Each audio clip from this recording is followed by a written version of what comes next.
here is a story about how, every winter, hundreds of thousands of birds end up in eastern North Carolina. A story that will start with an Our State magazine photo shoot.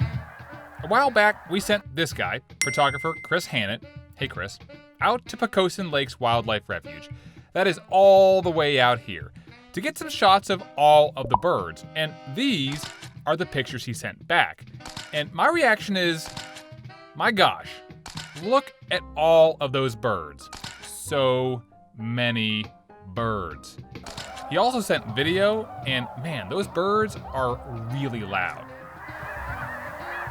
Some are flying, some are chilling, but past being awestruck by all of these images, I really didn't know why all of these birds are here.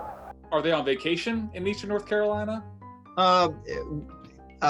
You could call it a vacation. This is Tom Earnhardt. Tom's a public speaker, a writer, and for many years he co-produced Exploring North Carolina on public television. We've told you many times that North Carolina is a birder's paradise. I am retired in that I don't report to work each day. Tom says over the winter, some snow geese and tundra swans fly down here to spend a few months in eastern North Carolina. At Pocosin Lakes, you'll literally have several 100,000 birds. You have tens of thousands of geese, tens of thousands of swans. Add to that black ducks and shovelers and coots. And what you've got is a bunch of international travelers all in one place. It's not just that it's a good place in North Carolina, it is the best place on the East Coast for tundra swans, for snow geese, and for many of the duck species. And one reason why they're all here is because a lot of people don't live out here. If you've ever seen any of these light pictures of North America at night, the East Coast is now, it's highly developed. And so you get down to North Carolina, the darkest place on the map, literally on the East Coast, is that area between the Albemarle Sound and the Pamlico Sound, known as the Albemarle Peninsula. And that peninsula has a lot of big farms on it, but very, very low population. So it's got not only the space they need, but very little light. They can navigate well. They don't have the city lights at night. There's plenty of food. They're freshwater lakes. I'm talking about large lakes. You've got Phelps Lake and Pungo Lake and Mattamuskeet.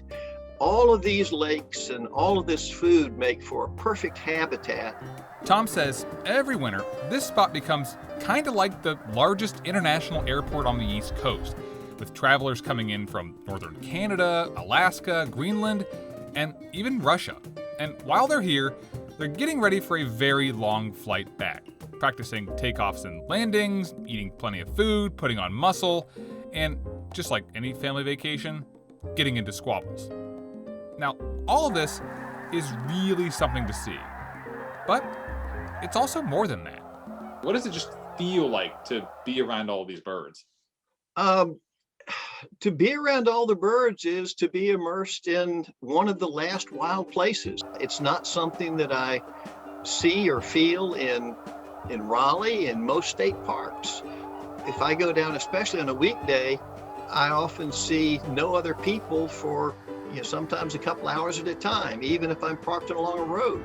The birds are the show. They are the story down there. Tom, thank you very much. Okay, Jeremy, thank you.